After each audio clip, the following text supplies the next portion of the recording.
So we're around a couple months into the Whispers meta, and we generally know what the landscape looks like, what the best decks are, which are performing the most consistently, what the matchups look like, and what we're likely to see at Richmond DLC.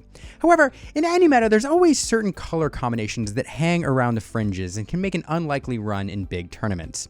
And this meta, one of those decks is Amber Amethyst. Now, I know that most of us by this point are familiar with Zansied's one-turn win combo that he pulled out in CCS. Now, this deck is very tricky to pilot, but it is also very good, and I think it does have some legs at Richmond DLC. But oddly enough, over the past couple weeks, another Amber Amethyst deck popped up, a non-one-turn win version that recently took down a 100+ person event in Europe. This deck was piloted by Christian Schwaghofer of Team Rarehunters. And when you look at the deck list, it's no surprise why it performed well. It's basically the big Amethyst shell that we're used to seeing with some Amber cards sprinkled on top, the same way that Blurple augments the Amethyst build with a few ramp cards and some removal. It is no secret that Amethyst is the best color in Lorcana right now, and so any deck that makes liberal use of Amethyst cards is bound to be pretty good. But the question is, why play this deck versus one of the other more tried and true Amethyst clones? To dig into this a little bit, I spoke to Christian and his playtest partner, teammate, and Worlds competitor Lucas Kaupa. I started out by asking why bring this one in? Why Amber Amethyst? First of all, I played Red Purple since set 1, and it's my go-to deck, or it was my go-to deck, and I like the more controlling play style, but not like going all in on control like Red Blue. I'm not a big ramp fan. I didn't want to play Purple Mirrors. I didn't wanted to play Purple Steel Mirrors, and yeah, I obviously saw Sans OTK list. And I tried it and it didn't work for me. I think it was pretty hard when you have a lot of cards dedicated to the combo to handle the early and mid-game turns. Because I think in this current meta it's so tight with all the decisions and with all the available options.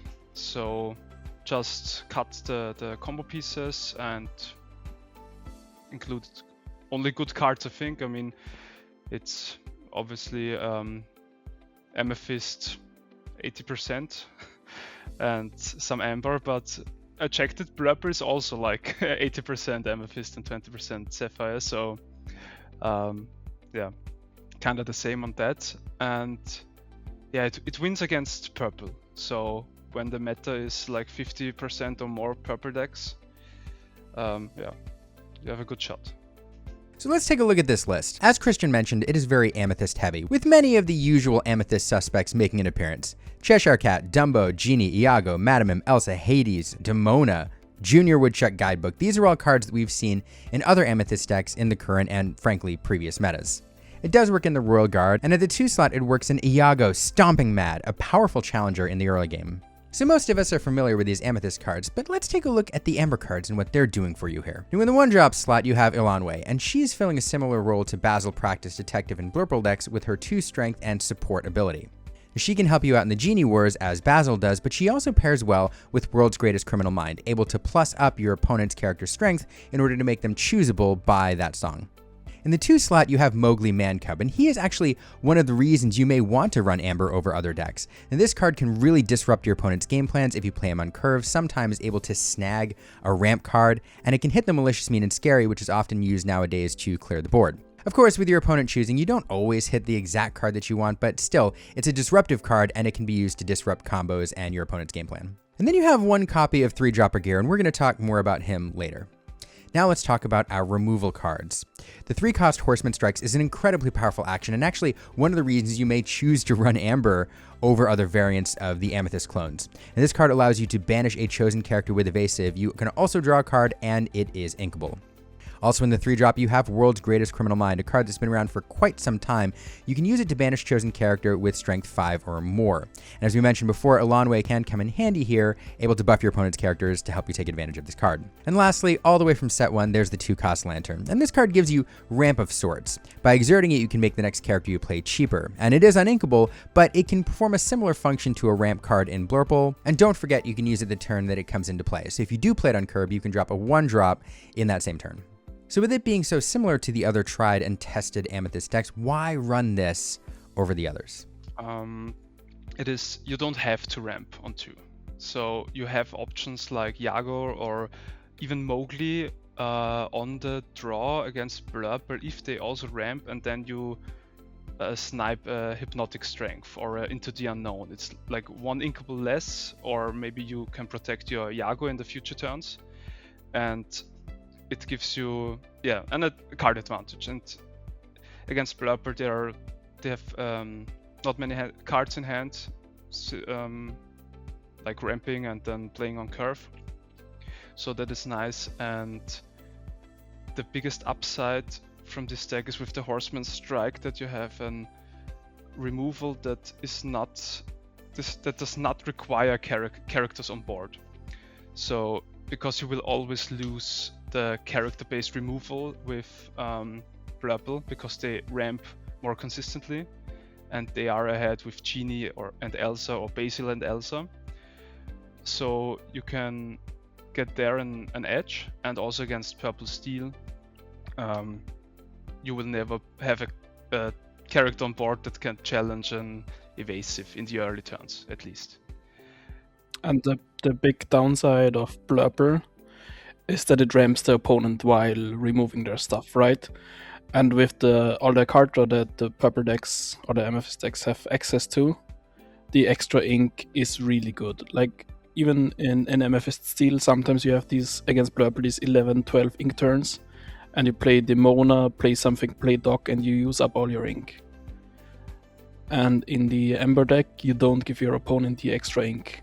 So you're basically on the same level of tempo and plays that you can do each turn, while still having access to the good removal, like Blurple does. Ah, the Horseman Strikes. In a meta that's dominated by mid-game high-impact evasive characters, this card is incredibly effective, and it definitely gives you an edge against the Amethyst Mirror. It is usually going to banish a higher cost character for only 3 ink, and it draws you a card in the process, oftentimes allowing you a little extra ink to establish something on the board at the same time.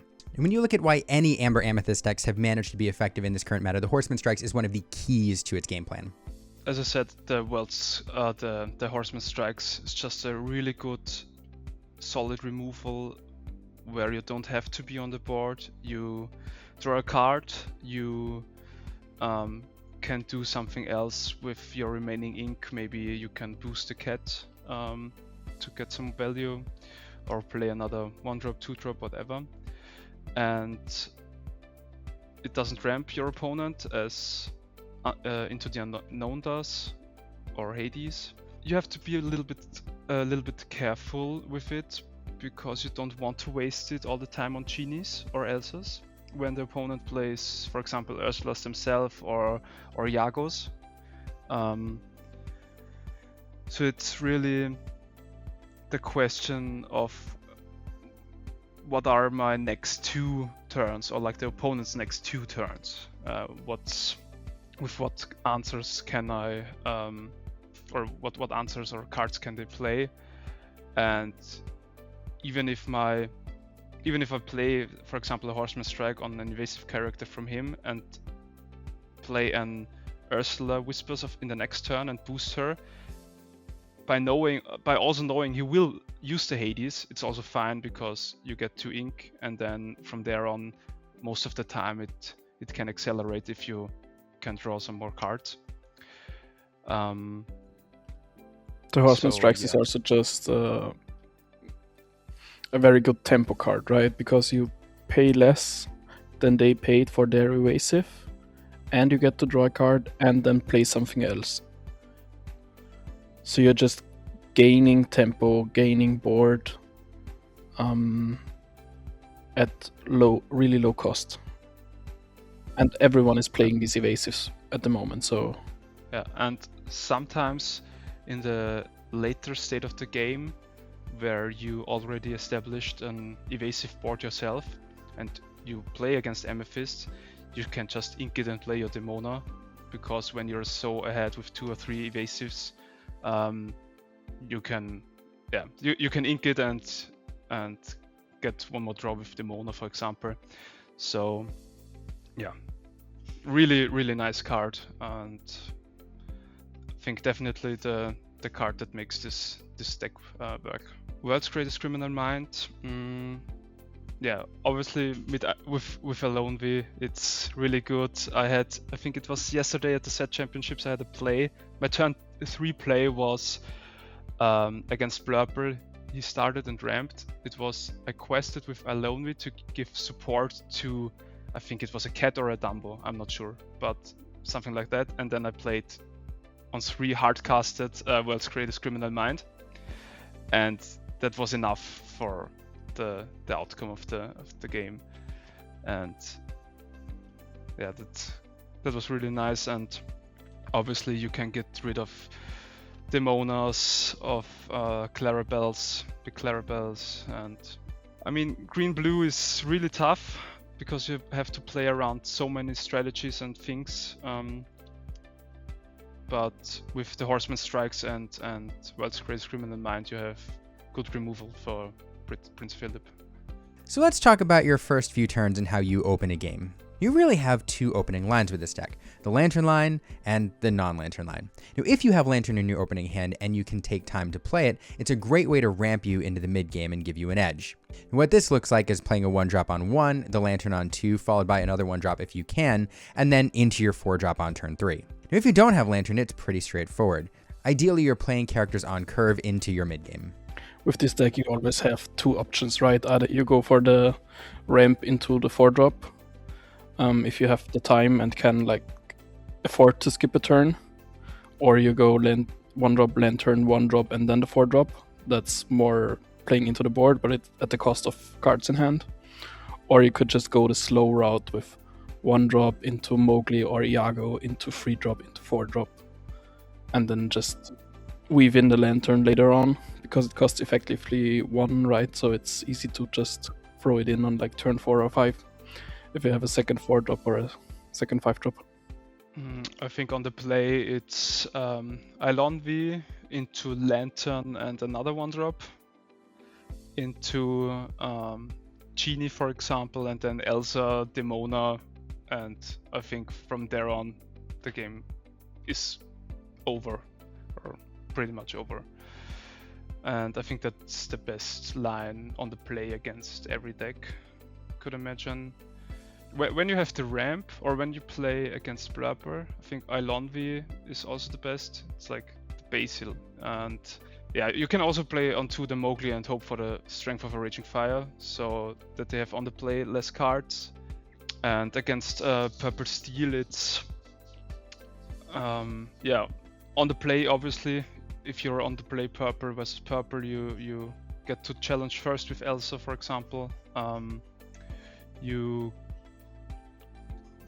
ramp, you are ahead, like with Blurper.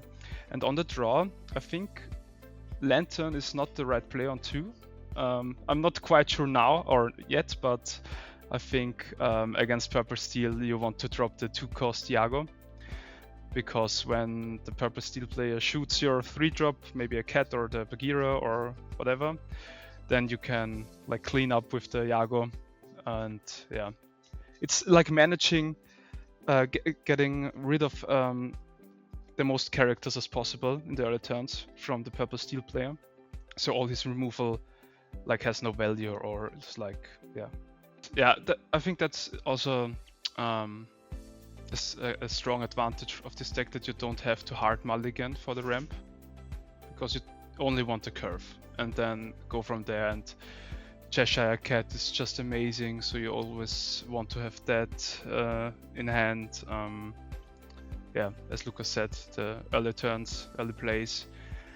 I honestly think that Dumbo is one of the weakest cards in this list, and that's crazy, because he was like from the beginning a powerhouse, but he's just a free, and you have the guidebooks, the Hades, the Demonas that draw you so many cards. So there's enough in here that you don't need it. Could you run it without it? I mean, you probably wouldn't, but like, without it, yeah, I think like I thought about like including more like a 4th Ursula or a 4th Iago, or maybe some more Bagheera or whatever. And I think Dumbo or another elephant, but a meme elephant, and I think Dumbo would be could be a cut. Or if the meta changes and you need more world's greatest criminal minds and maybe 1 or 2 more support characters to enable that, I think you could cut 1 or 2. I also think you could definitely play without Dumbos. It's just a question of where you want to shift your percentages in matchups. Like Dumbo is good into other Amethyst decks in the late game, but it's not very good if you need a body on board. So against more aggressive things, you might want something else. But it's just a question of where do you want to put your percentages.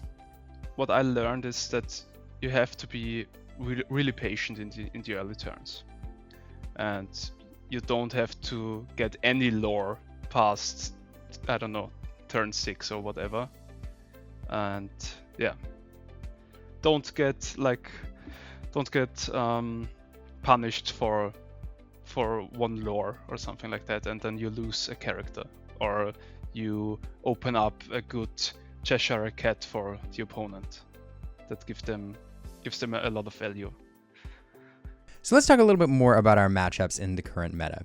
Now, we've already mentioned that Lucas and Christian both think that this deck is really strong into the other popular Amethyst decks in the current meta, Blurple and Amethyst Steel.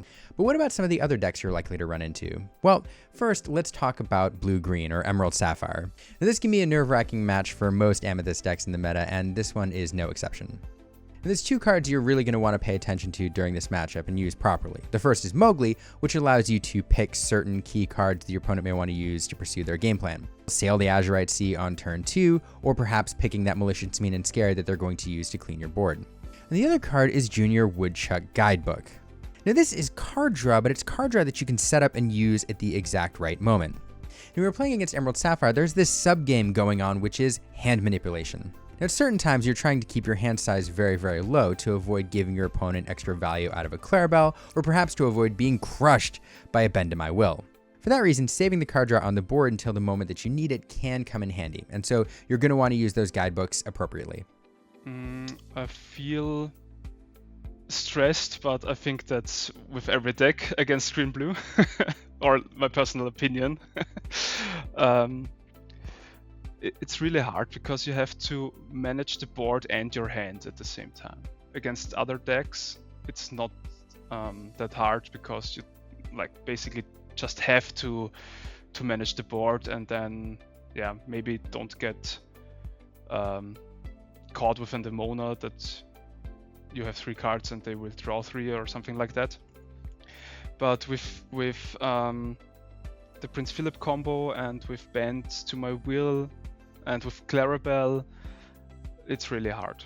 And yeah. The good thing with this deck is that you can bank a lot of cards with books, right? Just put the books down so your hand size is lower, and you have a safety net against both Bend to My Will and Clarabelle with not as many cards in your hand, and then just drawing them whenever you need them. You have a lot of answers to their big stuff, with World's Greatest for Clarabelle, with Horseman Strikes for Prince Philip. You do have good answers for their answers.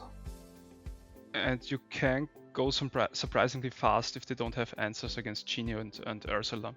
That's also something against other decks where you have to control the board, and you play your Ursula and maybe make a challenge, make some cat boosting, move some damage, and then from one turn to the other you are on the two turn clock where you can quest or you can finish with Genie and Ursula and your stuff, and the opponent is on the back seat. Now let's talk about the Dogs matchup. The problem with Dogs is Dogs can be very fast. This matchup can be rough. Now, out of the other Amethyst decks, Amethyst Steel is probably the best equipped because of its early removal with Strength of Raging Fire. But between this deck and Blurple, I think this deck is actually better equipped to deal with Dogs because of its early, stronger challengers. Although Blurple does have some powerful removal tools like Into the Unknown and Hades, which can send cards to your opponent's Inkwell and keep them out of the discard pile where they can be recurred later, that actually helps Dogs decks quite a bit because Dogs usually works really low to the ground with their ink count, so even giving them 1 or 2 extra ink can be really powerful. Amethyst Steel is definitely better equipped against Dogs. I think it's better than Blurper because you have so much more early low-cost characters, and most of the time it's like drawing, like you have to get one more character on board, then they can bounce with Chromicon for turn, something like that. But I don't know, Lucas, how do you feel about this? I think it's very similar to Blurper. Both decks have their advantages into dogs. This deck has the Mowgli for the Chromicon, which is really good if you hit it.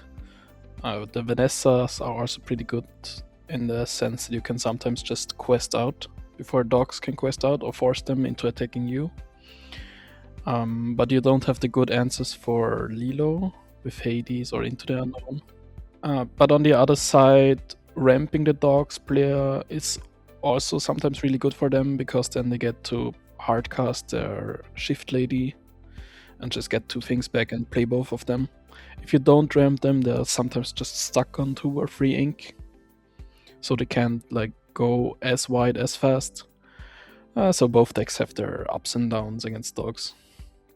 I think it's just pretty close between the 2 decks. Remember that one copy of Bagheera we mentioned before and then said we'd come back to? We're going to come back to it now. Now, I love talking about Bagheera in this deck because it gets at something that sometimes we forget about when deck building, and that is curve and consistency. First of all, Bagheera is a well-statted card. A 4/4 on turn 3 is pretty good. But when you talk to Lucas and Christian, the biggest reason is in here is to smooth the curve a little bit. Now, with only 4 copies of Lantern in here, you're definitely not going to see it every game, meaning that there are going to be many games that you play where you can't accelerate from your 2 ink turn to your 4 ink turn. And when you don't find that Lantern, you definitely want to be playing on curve, and Bagheera gives you 1 extra 3-drop to ensure that you can do that.